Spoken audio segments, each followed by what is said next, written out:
Hi guys, Surprise here, your local pothead expanding our universe, back with another video on the demystifying of astrology by yours truly, me. And in this particular part of this series, we will be covering the houses as discussed in the previous video. So as already discussed in the previous video, I mentioned that the houses usually represent the where of the what and how is affected. Just follow me, okay? So what I mean by the what is the celestial bodies in the sky, right? The sun, the moon, the planets. That is the what, right? And the how is the zodiac signs. Gemini, Libra, Sagittarius, Capricorn, yeah? Now the where is the houses. This is basically the areas of your life in which you experience different things. And I said there are 12. And therefore, we will be getting into it. The first house is known as the house of self. The first house is Aries, which is represented by the head.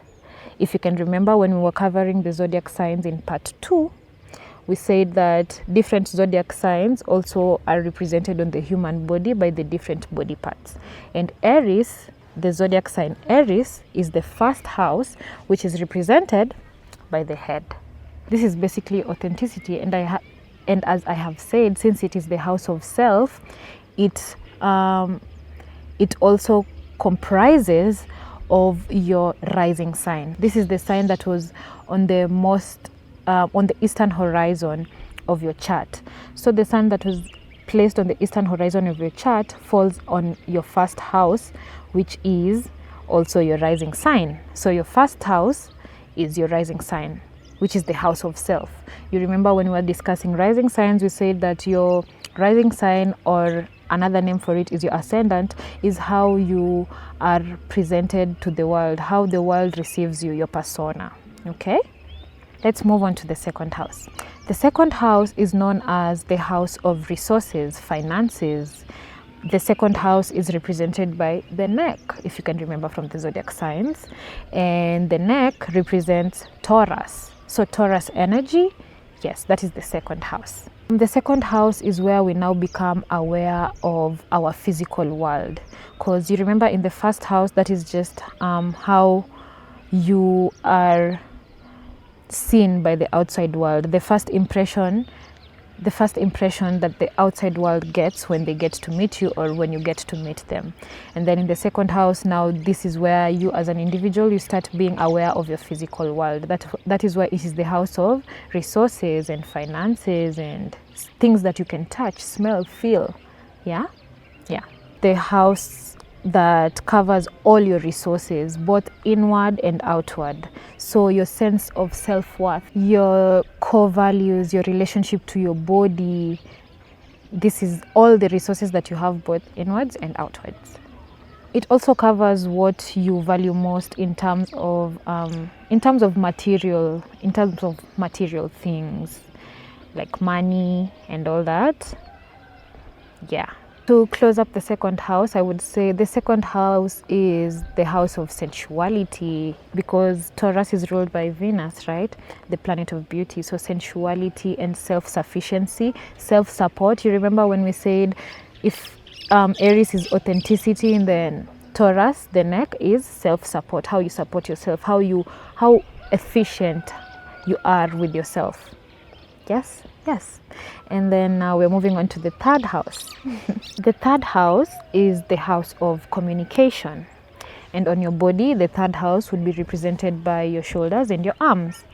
And if the third house is represented by your shoulders and your arms, on the zodiac signs, we said Gemini is the sign that is represented by the shoulders and the arms. So it's big Gemini energy. That is why it's the house of communication, ruled by the planet Mercury. The third house simply is where we start moving into the conscious mind, yeah, where we start now understanding our environment, how we communicate, how we interpret information that we get from our environment. Yeah, since the third house is the house of communication, then it goes to also represent how you learn, your learning style. You know, some people are like visual learners, some people are like auditory learners, you know. So your third house would be able to show how you can be able to learn, how you can be able to communicate, your communication style, right? How you can be able, so basically it's your early learning like early learning processes, like how you were able to be taught and be able to ingest information from an early on. I wanted to say childhood, but sijui mbona na feel like it's wrong when I say childhood, but you get the point, right? Is the house that also sheds light into your relationship with your siblings and your direct environment. Yeah, short journeys, communication, so transportation, how information is able to get from one place to another. So say like in terms of technology, let's say emails and texts. That's why when like there's a Mercury retrograde, communication and transportation is affected. Gemini, yeah. So don't forget that I offer birth chart readings. You can always be able to learn all this through booking a session with me, where we'll be able to look at your birth chart and I'll be able to walk you through it and break it down for you in an easy to understand way. Yeah, in case of any questions, feel free to reach out. Yeah, I'm always here at your service, and catch you on the next one.